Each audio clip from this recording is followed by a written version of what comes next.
Good afternoon, Kansas City Public Schools. This is Christine Binger. I am here today to talk to you about FERPA and the regulations and expectations around FERPA and how we as teachers need to be aware of this, but also some things that can help prevent violating FERPA in your classroom here at East High School. So the first thing I would like to discuss, what is FERPA? It stands for Family Educational Rights and Privacy Act. Basically, it's a federal law that protects the confidentiality of student education records administered by the Family Policy Compliance Office in the Department of Education.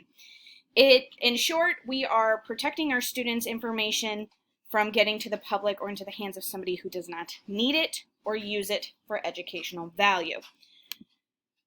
So, what rights does it provide? There's three areas. Number one, it prevents disclosures of personally identifiable information from student educational records without parent or student consent. However, this does not include directory information. So then the question is, what's included in these educational records? This would be things like grades, disciplinary records, progress reports, academic or physical testing, GPA and attendance records. To be safe, if you're not sure if you should be sharing any information about a student to a particular individual due to FERPA, just don't share it. That's going to be the safest thing you can do. Number two, second right, access to review student educational records. These records are maintained by the school or a third party that is hired by the district. So you need to have consent from the parent to share this information with everybody. And number three, a request to correct educational records. This request can be made by students or parents. It cannot be made by any other individual without connection to the student. So once again, if you're not sure, ask your superior, your building principal, and see what they say about what falls under FERPA and what you are allowed to do and what not. It's best to do that to prevent you from making any mistakes that could be damaging or break the law according to FERPA. So we're going to focus on how this impacts your classroom, because I want you to get this information and utilize in your classroom and see where you can ensure that you are not violating FERPA and that you're protecting these rights of our students. So number one is website use. The school district certifies us to be able to use multiple different websites, including No Red Ink, the reading programs, Newsella, Odysseyware. Any of those are approved by the district. So should you use any of those, it is perfectly fine to have students sign up on those websites using their school email. However, if you are unsure if a site falls under anything that we are allowed to use, ask your supervisor or the district ahead of time. Usually students will be able to set up student accounts, so many sites won't ask for as much information if it was used as opposed to if it were for personal use. But just to cover our bases, go ahead and check with your building principal or even your academic coach to see what resources you can use that may not be listed under our district policies. The second thing you can do is to keep student data secure. We use Tyler here at East to manage student information. If there is a student on your roster, you're able to see all the information for them. Basically, if another individual asks about a specific student, you should not give them that information. This includes parents. So if a parent is not listed on the student's private portfolio or profile on our Tyler program, you are not allowed to give them information. This is something that will need to go through the school to have that individual parent added. So should this become an issue where somebody is requesting information about a student, even though it may seem legitimate, like student A's father is reaching out, but if that father's information is not listed, you should not be giving that information to that parent, okay?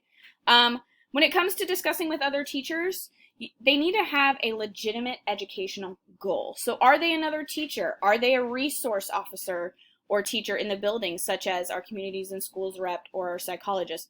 For what reasons are they needing information on the student? In which case, then you can decide if this is important. However, again, if you're not sure, ask your supervisor, include information about who is asking and what they're asking for, and they will be able to tell you if you're allowed to pass that information on, or they may do it for you. And number three, responding to access requests. You can only share information with the legal guardian, as I said previously.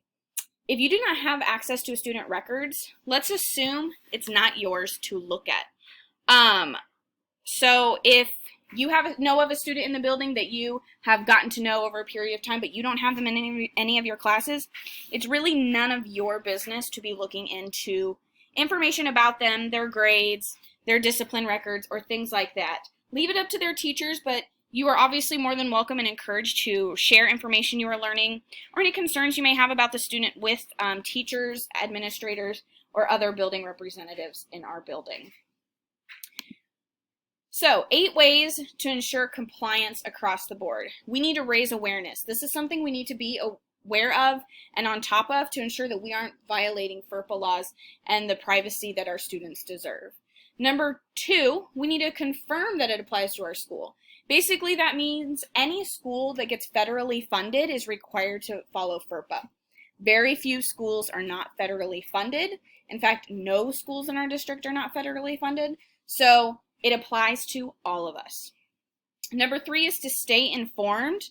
We will be covering FERPA regularly, annually, at least, likely more as needed to cover these FERPA requirements. Number 4, choose compliant vendors. This typically falls into the hands of the administrator. However, if you are a club sponsor or an athletic coach of any kind, and you're in search of programs and resources that can help you and the students or your teammates, that is totally fine, but they need to be able to follow FERPA laws as well to protect our students. So again, this is something that is often offered by our district. However, if you have suggestions, you're more than welcome to get that approved by the district or your building principal. Number 5, train all school employees, which is what we are doing right now. This is your training for FERPA. Make sure that you are following it, and we will cover this again as needed. Number 6, implement compliant policies and procedures. Basically, this is, like I said, if you are unsure if you are supposed to share information about a student to somebody, check the procedures, follow up with your supervisor, and make sure that you are legally allowed to do that. An example of this that I gave earlier was a parent that is not listed as a student's guardian. They would need to be added. So the procedure would be to go through the school office to get that parent added, in which case after that happens, you're more than welcome to share information about that student. Encrypt files and emails. Make sure that you are sending emails to the correct place and that you are including that this is confidential in your salutation at the end. And number 8, implement prevention tools. This would be things like on the use of the internet in your classrooms. You need to make sure that students are only using their school emails for things and not putting in their personal information. Definitely no addresses or phone numbers, and highly recommended no personal emails. Though I understand that as students get older, senior year, they're applying for things where they will need to have a personal email. If we are doing these things here at East, then we are in compliance with the FERPA regulations set forth by our government. In the end, what you need to be aware of is it is the student's information to choose to share or not. It is not up to you as their teacher to share private information. So be cognizant of that and remain ethical in your decisions. I know that we have done a good job of this, but I want to make sure we continue to maintain this expectation throughout our school. Should you have any questions, you can ask your building principal. You can contact me, Christine Binger. My email is through the district website, so please contact as needed. Thank you. Have a good day.